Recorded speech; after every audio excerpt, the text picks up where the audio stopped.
그러면 앞서 가장 중요한 거가 미국이 비축 전략자산의 대상으로 비트코인을 결정할 거냐 아니냐라고 말씀을 주셨는데, 그렇다면 미국 채권을 제외하고 비축 자산 중에 제일 대표적인 게 이제 금이지 않습니까? 그럼 금과 비트코인은 상반되는 개념인가요? 아니면 같이 가는 개념입니까? 이거 어떻게 해석을 먼저 대답을 해주시겠어요? 금에 대한 어떤 안전자산으로서의 어떤 지위, 이게 그 비트코인으로 일순간에 옮겨간다라고는 얘기할 수는 없겠죠. 네. 그렇지만 분명히 과거에는 금뿐이었던 어떤 그런 개념들 자체가 일부는 비트코인으로 옮겨가고 있는 거고, 그런 인식의 변화는 앞으로도 계속될 가능성이 높다라는 얘기죠. 거기까지는 좀 분명한 것 같아요. 예. 네, 그러면 더 가능성은 이제 시간은 걸리겠지만 일부의 역할은 맡아갈 것이다. 대표님은 어떻게 생각하십니까? 그 두 가지를 말씀드리고 싶은데, 네. 제가 이제 아까 유틸리티가 있다고 했잖아요. 네. 그러니까 많은 분들이 이제 투자 관점에서 접근하시기 때문에 사실 비트코인 어디다 써라는 질문을 굉장히 많이 하십니다. 네. 비트코인의 가장 큰 장점이 뭐냐면 방해받지 않고 내 자산을 이동시킬 수 있다는 네. 게 가장 큰 장점이에요. 국경이나 정보를 그렇죠. 넘어서. 그래서 이게 무슨 얘기냐면, 지금 이제 돈이나 하다못해 금 같은 경우도 금 덩어리를 막 이렇게 던지는 경우는 없지 않습니까? 네. 보통 이제 채권화된 형태로 금을 주고 받는데, 그것조차도 미국이 원한다고 하면 스위프트망을 멈추는 형식으로 금융 제재를 할 수가 있죠. 이게 이제 우크라이나 러시아 전쟁 때 네. 러시아가 당했던 부분이죠. 그래서 러시아가 최근에 이제 비트코인에 대한 관심을 굉장히 기울이고 있는 것이고요. 그때부터 사실 이 비트코인이라는 에셋의 성격이 변했다라고 봐야 됩니다. 그러니까 쉽게 얘기하면 디지털 금이라고 얘기하고 있지만, 네. 비트코인은 장신구를 만들 수는 없지만 네. 어떤 자산 보관의 측면, 그리고 그것을 전송한다는 측면에서는 훨씬 비교할 수 없을 정도로 우월한 자산인 거예요. 네. 그래서 그런 부분들, 그러니까 금이 장신구도 있고 산업에도 쓰이고 그리고 가치 저장 수단으로도 사용되지 네. 않습니까? 이걸 좀 분리해서 올 필요가 있다라는 네. 말씀을 드리고 싶고, 아까 얘기했던 그 상원의원이 낸 법안 5년 동안 100만 개를 매입하겠다라고 했을 때 미국이 지금 돈이 없거든요. 네, 그런 것까지 할 기회는 적자가 너무 많죠. 비트코인 100만 개를 살 돈이 없습니다. 지금 그런 데 돈 쓸 게 없는데, 비싸져가지고. 그 법안을 보면 어떻게 마련할 건지에 대한 내용이 써 있어요. 근데 이제 어떻게 써 있냐면, 미국이 지금 전 세계 금의 한 5% 정도를 가지고 있는데, 네. 이게 장부상 가치로 매겨져 있어요. 네. 지금 이제 금이 1온스에 $2,800 정도 네. 할 겁니다, 아마. 근데 이게 지금 장부상으로는 $42 정도로 네. 되어 있다고 제가 들었어요. 네. 매입대 가격으로 네, 하고 그렇죠. 있는 거죠. 네. 그래서 이걸 현실화해서 네. 비트코인 사겠다는 거예요. 그럼 무슨 일이 벌어질까요? 금값은 금을 팔겠다. 그렇죠. 떨어지는 거죠. 그래서 이게 상당히 굉장히 큰 국제 질서의 어떤 변화를 불러일으켜 올 수 있고, 실제로 우크라이나 러시아 전쟁 때 그 미국이 금융 제재를 너무 세게 하니까 우방들이 금을 굉장히 많이 샀거든요. 네, 뭐 대표적으로 중국이 그랬죠. 중국도 사고 네. 뭐 러시아도 사고 다 샀지만 미국의 우방들도 굉장히 많이 샀습니다. 그러면 지금 중국이 국채를 안 사고 금을 사겠다고 하고 있는데, 미국은 여기다 대고 굉장히 큰 그 빅엿을 매길 수 있는 약간 그런 그림이죠. 그래서 사실은 이 부분이 그냥 코인을 하는 사람들 뿐만 아니라 어떤 매크로 전문가들이 가능성이 어느 정도 있다라고 얘기하는 부분들이 그런 국제 정세적인 부분들을 감안했을 때 나오는 얘기들입니다.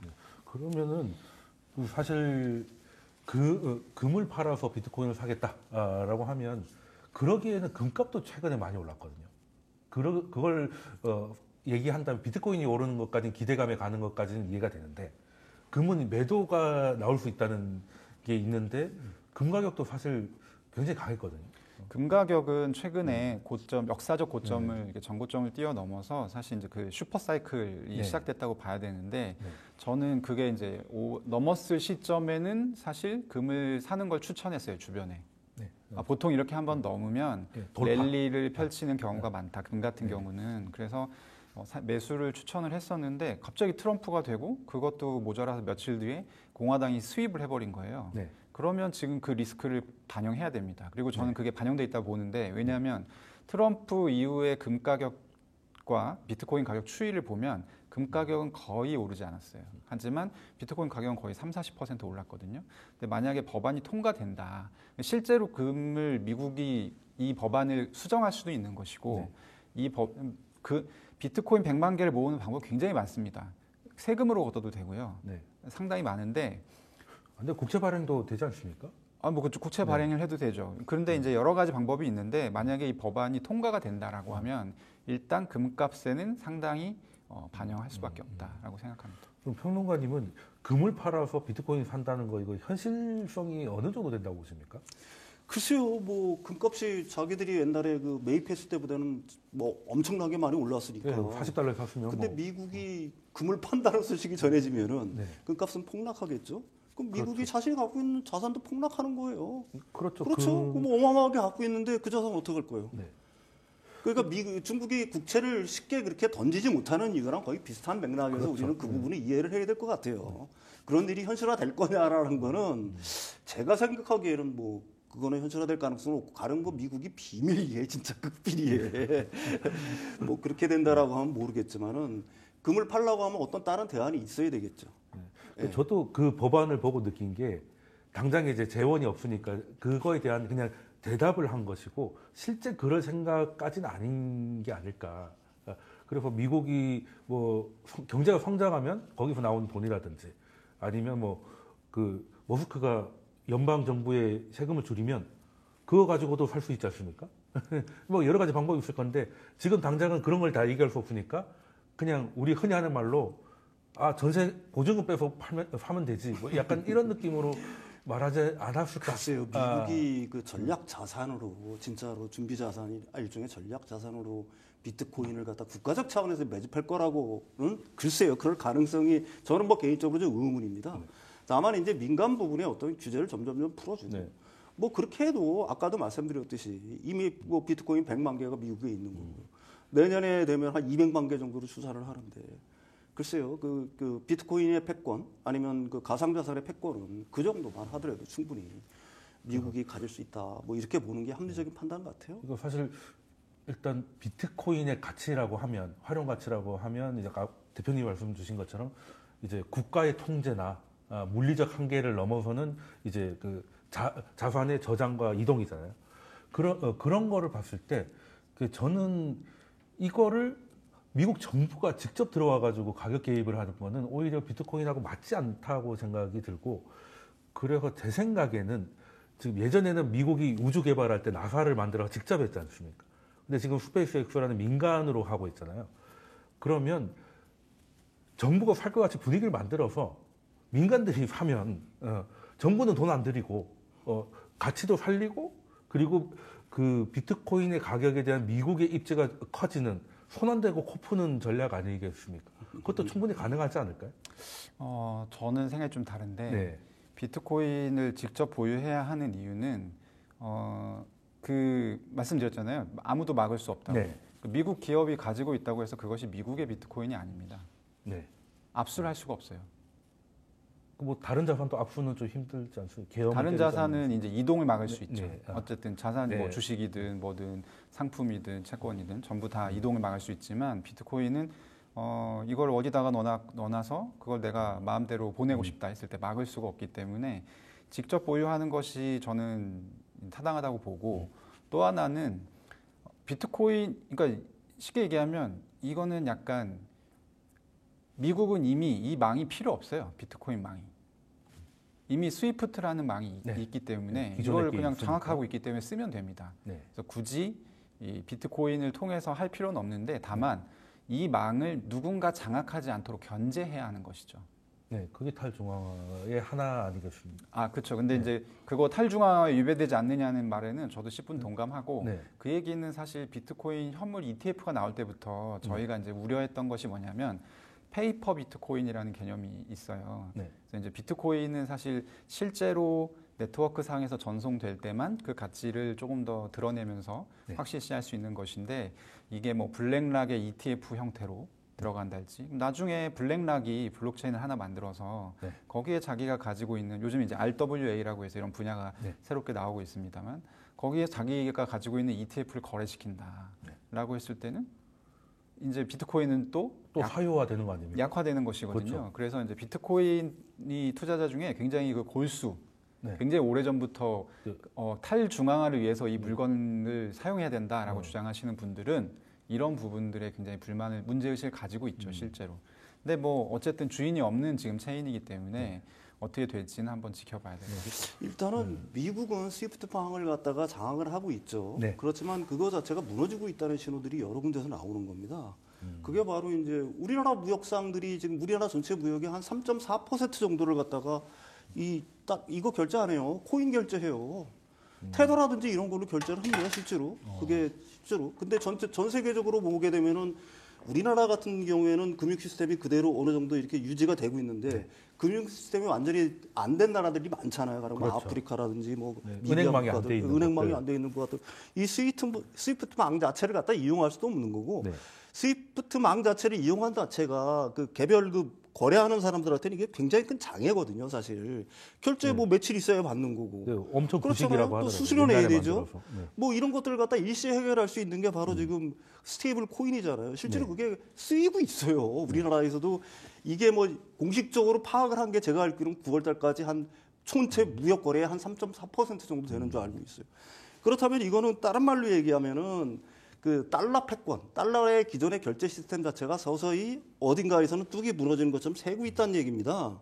그렇다면 미국으로서는 뭘 생각을 해야 될 거냐면은 차후에 그렇다면은 지금 이 크립토 시장의 어떤 결제 시스템 이걸 자기들이 막는다고 막아지는 것도 아니라는 걸 이미 알고 있는 거고요. 그렇죠. 그래서 그걸 제도권 내로 끌어들여서 그걸 갖다가 차후에는 이 스위프트망 자체를 갖다가 대체할 수 있는 망 자체 이걸 갖다가 큰 그림으로 그리고 있다?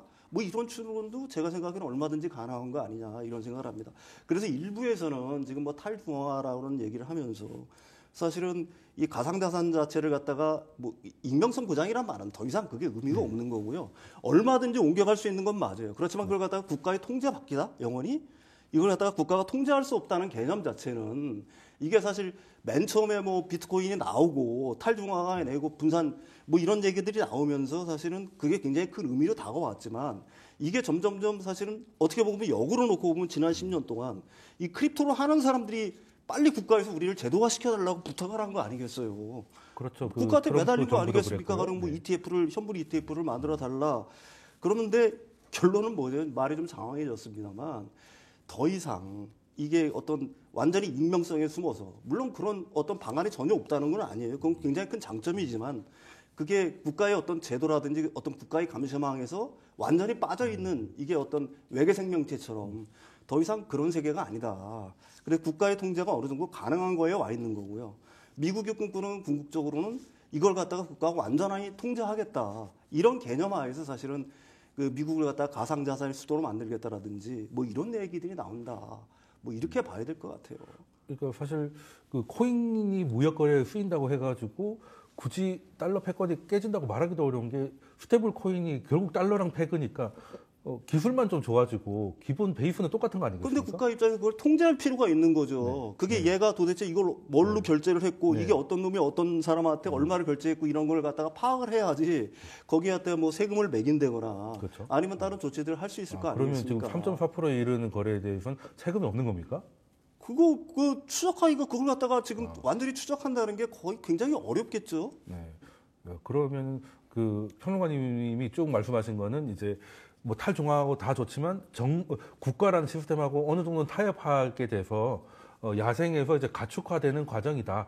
그렇게 이해를 하면 될 것 같고요. 제가 대표님한테 궁금한 게 예를 들어서 이제 우리나라가 뭐 예를 들어 계엄을 놓으면 아예 전쟁이 났다. 그러면 이제 뭐 은행 시스템 같은 게 마비가 되고 할 수 있잖아요. 뭐 그러면은 일단 피난을 가야 될 것 같습니다. 네. 그러면 내가 운 좋게 비트코인을 한 개 갖고 있다. 온코인을 하나 갖고 있다. 그럼 이제 그 콜드 체인이라고 하죠. 그 지갑에다가 콜드 넣어가지고 월렛, 네. 콜드 월렛 넣고 외국에 나갈 때는 이거는 우리나라가 뭐 외환 관리법 이런 거하고 상관이 없는 거죠. 외환이 아니니까. 그거는 네. 예를 들어 한 100억 정도의 비트코인을 네. 들고 일본에 간다. 원래는 신고해야 되잖아요. 그거는 네, 금액이면. 사실 이제 한국의 법제가 네. 그냥 걸면 걸리게 돼 있습니다. 그래서 네. 이걸 외환이냐 아니냐라는 네. 거는 법원에 가서 판결을 받아봐야 알 수가 있고요. 네. 가령 이제 한국에서 이제 한국 바깥으로 돈을 보낼 때 반드시 그 외환의 용도를 사용하게 네. 적어서 내게 돼 있거든요. 그렇죠. 근데 지금까지도 사실 암호화폐 투자용 이러면 송금이 안 됩니다. 네. 예, 약간 그런 상황이고요. 한국에서는. 근데 지금 물어보시는 취지 자체는 네. 콜드 월렛으로 아예 물리적으로 들고 나가면 예, 어떻게 물리적으로 들고 나가면 알 수가 없죠. 알 수가 없고 이게 이제 세계촌에서 다양한 일이 벌어지다 보니 아르헨티나에서 최근에 이제 몇 달 전에 무슨 일이 있었냐면 그 치안이 조금 불안하니까 네. 달러를 가지고 있는 걸 몸에다 칭칭 감아가지고 국경을 넘으려다가 이제 잡혔나 봐요. 어떤 뭐 아시아 계열 사람이라고 하던데 몸에 칭칭 감았던 걸 다 푸니까 한 200만 달러 정도가 나왔답니다. 네. 뭐 큰 돈이죠. 어. 그 달러가 굉장히 불편하다는 거예요. 그만큼 종이돈. 예, 눈에 보이고 그렇죠. 보이고 생각보다 무겁고 무겁고. 근데 코인 같은 경우는 굉장히 그런 게 이제 간편하다 보니까 예, 월렛 하나만 있으면 되니까. 그렇죠. 이제 한국에 전쟁이 난다라고 하면 코인 가격은 일단 떨어질 거고요. 한국에서는. 근데 뭐 개헌만 해도 떨어지는 거 보니까 전쟁 나면 엄청 예, 떨어질 그렇죠. 것 같은데. 네, 떨어졌다가 사실 이제 전쟁이 확실시되면 또 올라갈 겁니다. 예, 그걸로 보내야 되니까. 예, 그걸로 이제 빼 돌려야 되니까 원화가 이제 너무 가치가 내려갈 것이고요. 그래서 이제 그런 부분들이 있긴 한데 저도 좀 궁금하긴 합니다. 왜냐하면 이제 비트코인이 생긴 이후로 어떤 그런 국지전은 경험을 했지만 네. 어떤 좀 큰 규모의 그 전면전이 전쟁이 있었던 애매하지 적은 않습니까? 없거든요. 그래서 가격이 어떻게 될지는 저도 사실 좀 궁금한 부분이에요. 예, 그래서 주변에 뭐 비트맥시라고 하지 않습니까? 네. 약간 그 탈중앙화 탈레반들이 좀 있는데 예, 그 친구들이 늘 얘기하는 게 이제 국가가 나의 뭐 이번에 뭐 계엄 사태에도 약간 그 느낌이 있었잖아요. 네. 뭐 나 예금이 동결될 수도 있겠구나. 뭐 그런 적은 없었지만 네. 이제 그런 우려가 생겨서 갑자기 사람들이 이제 인터넷에서 이제 그런 것들을 사기 시작하더라고요. 콜드 월렛 같은 그쵸, 것들을. 이제 그러면 저거는 이제 현실성이 있는가? 그리고 우리나라 뿐만이 아니라 세계 대전이 일어나서 거래소가 동작하지 않으면 팔지 못하면 그것도 못 쓰는 거 아닌가?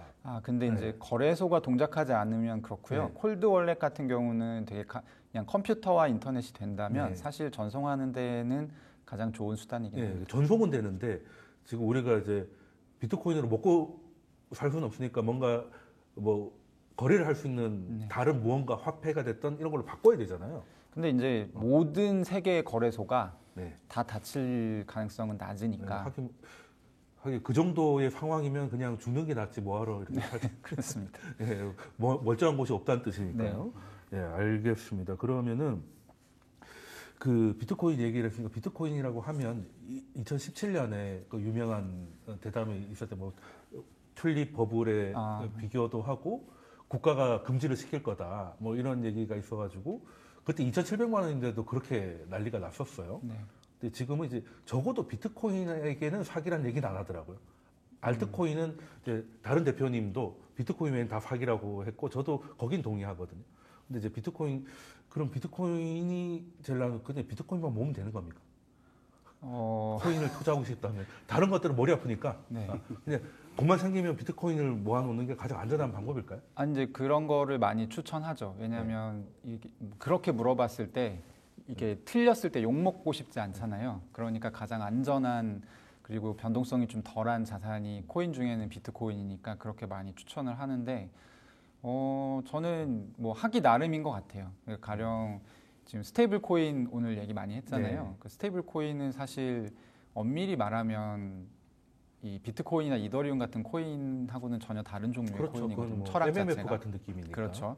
근데 이제 그런 것이 사실은 우리 생활로 더 많이 들어오게 될 것 같고 제가 생각할 때는 아까 뭐 무역 말씀도 해주셨는데 저는 스테이블 코인이 조만간 그냥 일상으로 들어올 것 같아요. 그래서 달러 기반 결제를 아마 하게 될 겁니다. 디지털 달러처럼 쓰일 가능성이 높다. 왜냐하면 지금도 보면 원화 가격이 이제 뭐 이 전국 때문에 그런 부분도 있지만 환율이 굉장히 많이 올라갔잖아요. 그 전부터 1,400원이었죠. 그렇죠. 그리고 어떤 미국 중심의 지금 트럼프 경제 정책이 고도화되면 될수록 달러 가치는 높아질 수밖에 없고 스테이블 코인이 많이 사용되면 많이 사용될수록 달러 패권이 확산되기 때문에 사실 그 얘기는 다른 중소국의 통화의 가치가 굉장히 떨어질 가능성이 높습니다. 그러면 이제 우리나라의 사람들도 그런 부분들을 감안해서 투자 겸 그렇게 사용하겠죠. 네, 그러면 오늘 두 분의 말씀을 들어보니까 뭐 비트코인하고 이더리움하고 뭐 크게 걱정은 없는데 하려면 비트코인으로 하는 게 더 안전하겠다. 이런 느낌을 좀 받았습니다. 자, 그러면은 오늘 비트코인 얘기 두 분에게 들었고요. 지금까지 윤석천 경제평론가님 그리고 김동환 대표님이었습니다. 감사합니다.